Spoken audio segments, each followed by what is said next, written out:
few communities at ARC. I just haven't joined them because I've been so busy. I have found various different outlets for a sense of community, for whether it be because I'm brown or because I'm queer or whatever. But there's so many outlets, I just feel like sometimes it's a little overwhelming for me, and I am scared that I might be ostracized if I join a certain community. Also, a common trend in queer community is the importance of chosen family over blood relatives, and knowing that maybe our parents maybe don't understand or agree with our lifestyles, how we form relationships. And so it's not necessarily a priority for me to make sure that my parents understand me, because I feel very held and supported and seen in my other relationships. I like how the people in the community tend to be a lot more open, or at least more caring towards one another, as opposed to the straight community where, no offense, sometimes you see a lot more of like expectations or gender roles that are being passed on them. Most of my friends are also part of the queer community, and a lot of them identify as bi or lesbian. I was trying to put a video together to this song, like This Is Me, and get a bunch of like local drag queens, and I was gonna like dress up in drag, and sadly it was just something that fell apart. But I really want to. I think it would be so much fun. I mean, to this day I still don't have I have like 4 like queer friends, and I think doing that, like it just like hearing like being surrounded by my community and, you know, people like seeing me it's really nice. I'm also HIV positive, so I think that's also been a really prominent factor in my experience as a queer person, especially when it comes to like navigating that in relationships and with other people, and especially in the beginning, trying to find community and trying to find comfort. What I really like about being in a queer community, being with queer people, is just I don't have to worry about feeling ugly in myself. There's no pressure to be your most perfect self, at least with me when I'm with my friends, and in that way, because there's no pressure, it allows me to be even more expressive. I started hanging out with a friend group last summer, and we're all queer in our own delightful ways. I do recognize a few of the students who go to the Pride Center often. We can often talk about random things like Dungeons and Dragons and just whatever came to mind. And that place also serves as a safe space for us to rant about our day, how an assignment doesn't make sense to us, things like that. And if I didn't have resources like a GSA club to be in, then I think I would just be absolutely miserable, and I wouldn't be as stable as I am.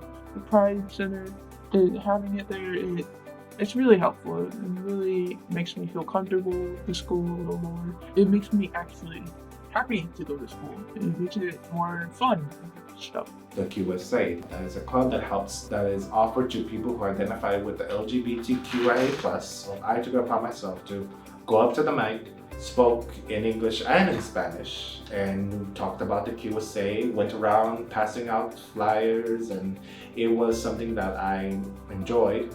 But unfortunately, during this last semester, I was so busy, I didn't get that much chance to be a part of the QSA. In communities where like LGBTQ communities, like club, I would think ahead and think of what people would think if I came out and was just bisexual, and then when asked about it, I don't know. I assumed people would say that I wasn't under that umbrella. I didn't count.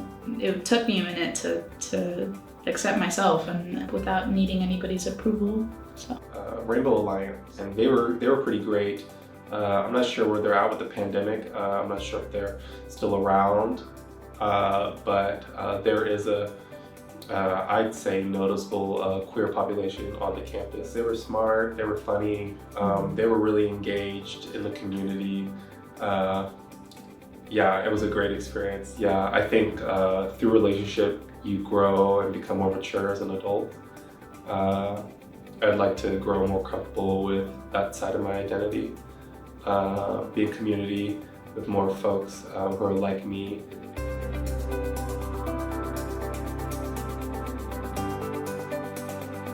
I found community in the Umoja group. They invited me to like, I think they have like village time or something like that, and it was virtual. And then I started going to the in-person virtual village, and I made like some cool friends in the Umoja Center through like visiting the library. I was always at the arts home base and the business home base were my two places where I felt like comfortable. I'm very grateful for the Plaza Center and how they've been able to help me. The main counselor, main student counselor, she has been one of the amazing people that has been able to help me. Plaza Center has made me feel like it's my second home, to where I can be able to go and be there and just be myself, and I don't have to worry about responsibilities or what needs to be done. There, I'm just able to like relax and just hang out with people that are among my age and also among my background with regards to my ethnicity. I was in the CESI. I was a first generation Latina. The program really focused on Latinos in STEM, and I was really into being a nurse or doctor at that time. So I was like, heck yeah, and I joined, and it was nice because you get to meet a lot of other students who are first time in college at all, let alone first generation. And it was nice because, I mean, the majority of the class was Latino, so taking a history class on our Chicano culture was really cool. I mean, I had a lady at Starbucks who was like, oh, you look so Egyptian, yada, yada, yada. And I was like, oh. She's like, what even are you? And I was like, oh, my dad is Black and my mom's Italian. And her first response was like, oh, where's your color? It was things like in high school, I ran for the Black Student Union president. And like a few of them told me that I shouldn't run because I wasn't dark enough and it was misrepresentation. I tried to put on an event at ARC and I was met with a lot of backlash because of it. Because I wasn't dark enough and it looks like I'm trying to save the community, and that was tough. I mean, ever since I was a child, like nobody believed that I was Black. I didn't choose to come out this light. Like I didn't have a choice, I didn't have a say in it.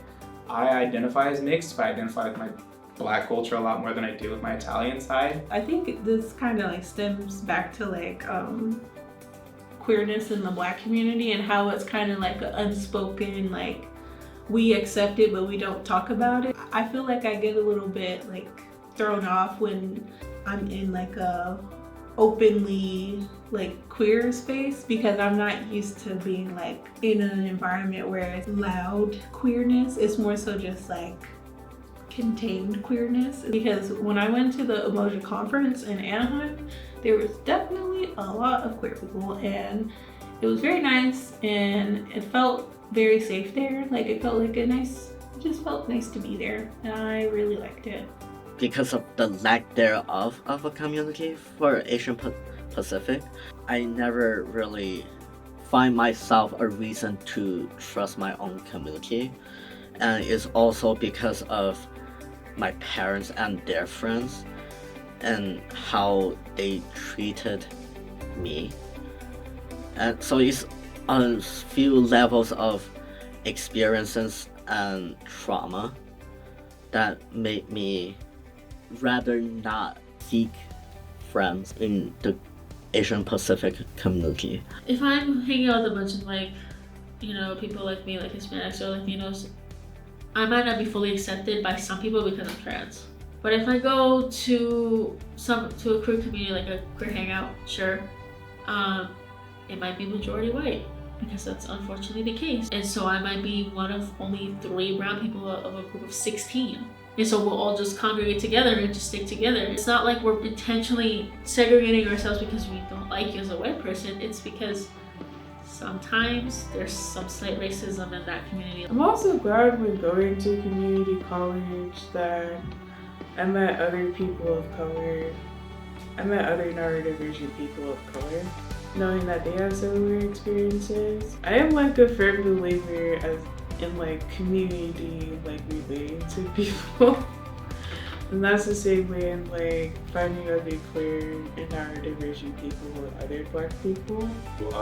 There's not a lot of Black students at Folsom, so I know like a lot of the Black faculty and admin, like anyone Black who I can meet. yeah, I'm friends with. Black and queer, no. But I made Black queer friends at other campuses in Los Rios. I think it is always important to highlight people of color who are queer and just, queer folks in general still. Despite the bigotry trying to erase our stories, you gotta scream those stories even louder, I feel like especially Black trans people, they are under attack. We, the community, we gotta look out for them and also acknowledge that intersectionality as an aspect.